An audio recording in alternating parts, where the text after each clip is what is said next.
Hello all, hope you is good. Welcome to the follow-up tier list video regarding HoloCure stamps. So let's first bear in mind that all stamps, unless specified otherwise, affect directly just the primary weapon of your characters.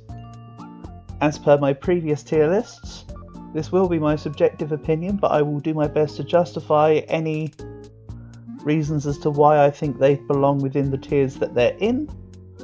So with that in mind, let's just jump straight into it. This should be a short one in comparison because there's only 20 stamps. So first up is the crit up stamp.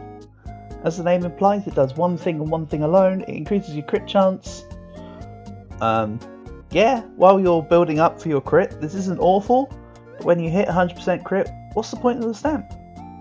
I also personally don't value this stamp that highly because, yeah, sure, if you get it nice and early, it's great, but you have to bear in mind that all drops are random. If you get this late into the run, you've already built up your crit.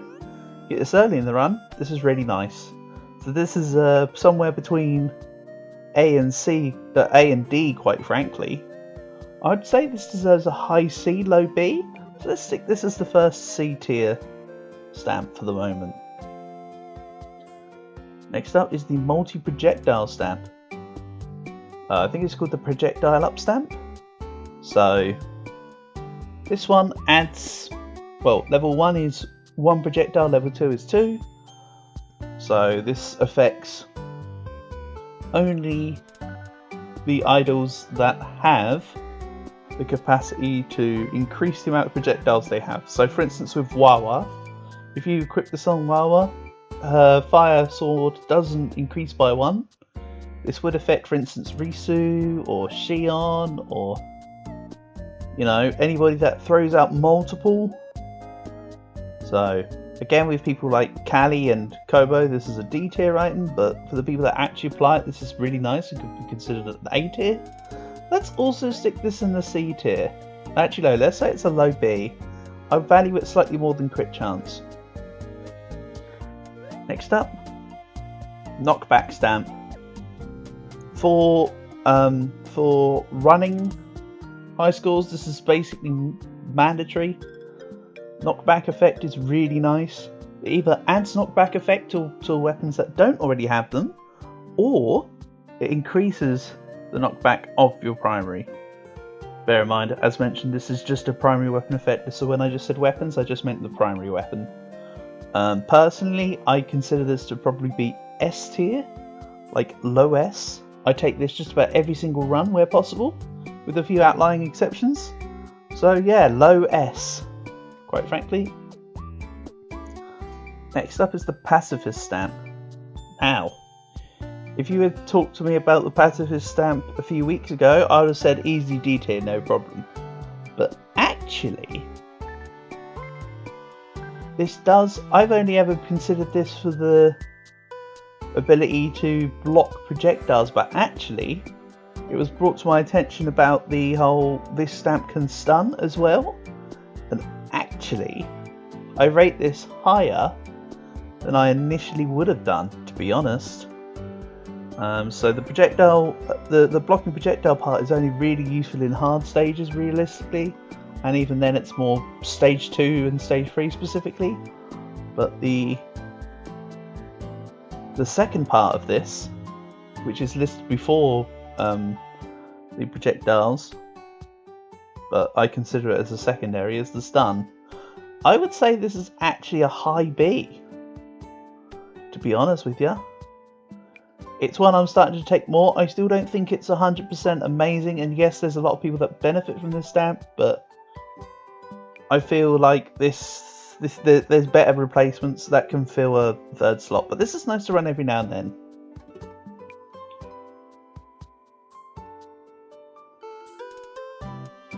Next up is the movement stamp. So sacrifice damage for movement speed. I don't even really like taking this in like running endless runs, to be honest. If I'm going for leaderboard, I never really consider this. I don't think it's all that. I think it's probably low C or high D. Let's go high D for now. There'll be a couple D tiers. speaking of, here's the next one, RGB stamp. This stamp, if you disable particle effects in the game, you know where you give disable visual effects in the menus, it literally is a stamp that does nothing. When you enable visual effects in the menu, it makes it colourful. Really, this is like a F tier, but we'll call it D tier. Just bear in mind that this D tier here and this D tier here are two very separate D tiers. This is like D poop and this is high D. So, cold stamp. This is kind of nice. When you hit Yagus, if you're going for damage, endless runs, this isn't great. If you're going for speed, endless runs for a while, this will work, and then it will just start not working because they'll catch up to you. But for the most part, it's okay. It's not like awful. Maybe we stick it ahead of the, because I said that crit chances maybe. Yeah, let's just call the crit chance in with the slightly lower than the cold stamp, I think. Doot stamp. This item has only one acceptable outcome.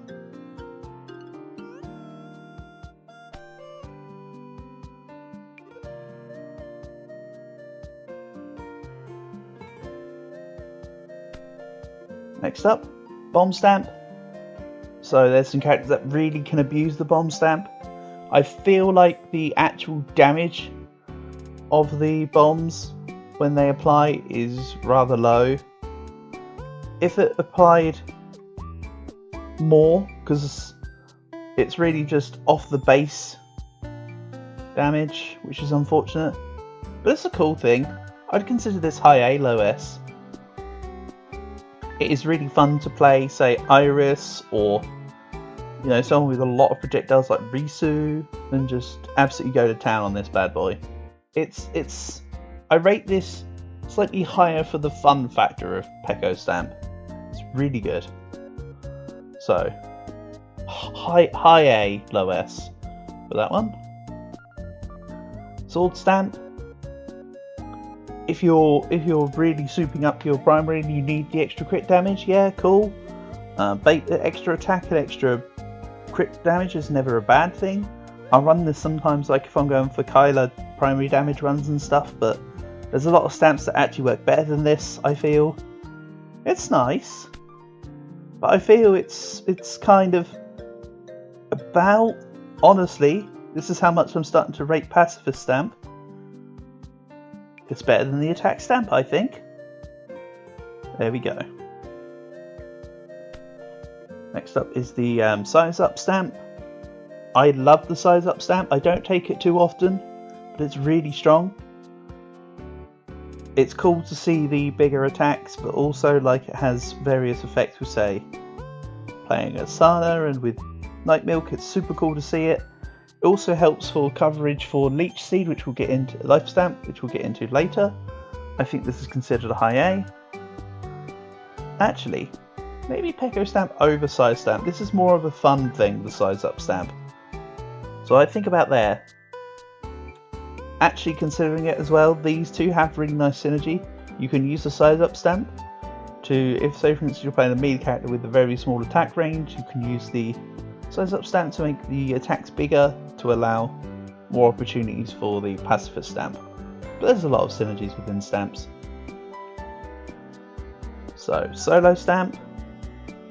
If you get this early and you're not really bothered about running stamps in your build, brilliant, S tier, wonderful. With 2 empty slots it gives you 30% attack, even though I think I've already mentioned this in the past. If you've got 1 spare slot, you get 15% at level 3 with this.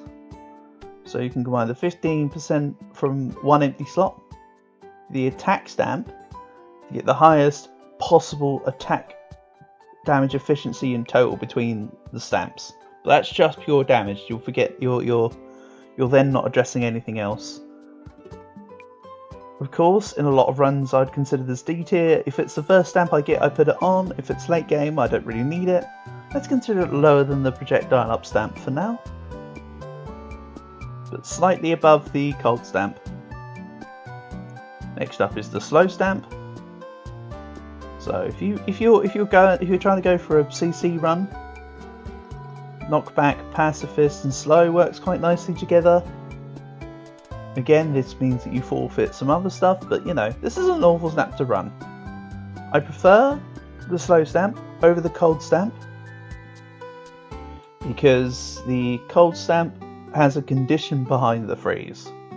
I think if this was like, so it's if you don't attack for 4 seconds, if you don't get attacked by the thing that this hits for 4 seconds, it will freeze. I think if it said 15% chance to freeze enemies that then take the extra damage, I think this would be a lot stronger. But it's not. This is a straight up chance to slow enemies by X%. I value it higher. So we'll say in that B tier there. Next up is Flower. Of course, being a Crony fan, I'll love the reference behind this, but honestly the defense and attack debuffs are really nice. It's not S tier, but I can consider it low A tier. We can sit there for now. Next up is the haste stamp. So I value the haste stamp higher than the size stamp. Haste allows for all sorts of things, for proccing all sorts of other stamp synergies, you know, just the ability to send your attacks out faster for the higher DPS, or the extra CC, or extra knockback is a form of CC. I think this sits here, low S, high A. I used to consider it like super duper top tier, but I think my opinion's slightly lowered, but it's still a really good stamp. Next up, the greed stamp. So greed stamp actually can't really be overlooked here, because sure, once you've got your whole setup done, you'd think, yeah, you don't really need too many coins. But there's a caveat.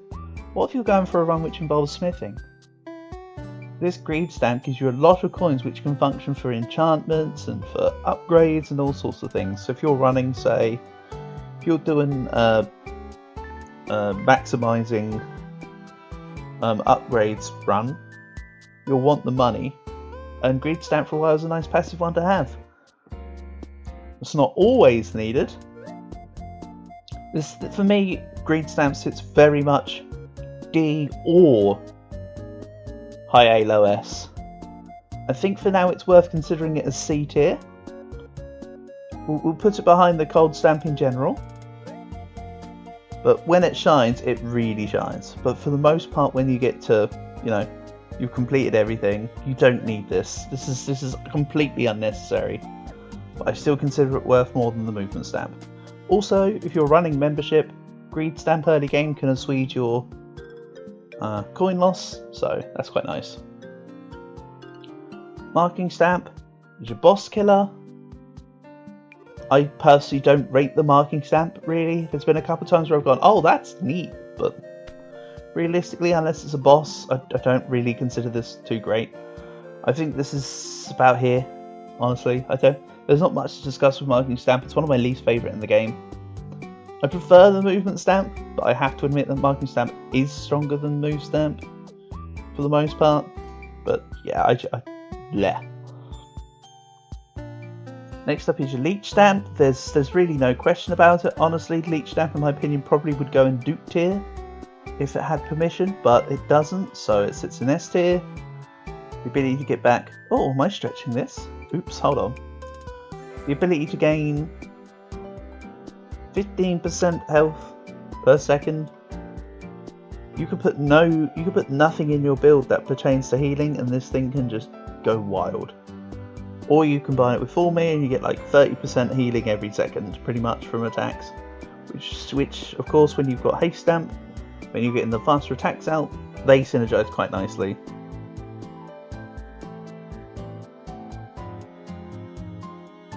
Next up is the Unit Stamp. It's a stamp I've really become not fond of. This is one of the few stamps that actually affects everything else, because you directly lose primary weapon damage, but you gain damage on all your other weapons across the board. For the most part, the stronger aspects of gameplay involve intentionally removing weapon slots. So you effectively lose efficiency on unit stamp for every weapon slot you ban. And if for anyone who's come by during my live streams of HoloCure, you might notice that I often ban either all but 2 or all but 3 slots, depending on what I'm doing. Hell, there was even the other day where I made it all but 1 slot was unavailable. So honestly, I don't really rate this. Primary weapon actually does more than you'd think. I mean, sure, if you're running like Ian's Curse maybe and Genghis Khan, this isn't awful, but I think this sits about the same as Marking Stamp for me, quite frankly. So there we go. Next up, and finally, is the Reverse Stamp. So instead of your weapon being thrown in front of you, it goes to behind you. Interesting point to note is that when you get level 2 Reverse Stamp, it then goes back to normal direction because you reverse the reverse. Then level 3, you reverse the reverse of the reverse. So you're once again facing away from you. If anything, I consider this off-putting. And quite frankly, it sits pretty much exactly between the only D tier and the D poop tier. So that's my analysis of the 20 stamps within the game. Just pointing this out there now, I'm not doing a meal tier list in this game. It's pretty much you take pufferfish. So everything else is just kind of not as important. The pufferfish meal set is best, so there's my meal tier list as well. But yeah, that's where I'd consider the stamps within the game. Thanks for watching, and I'll catch you soon.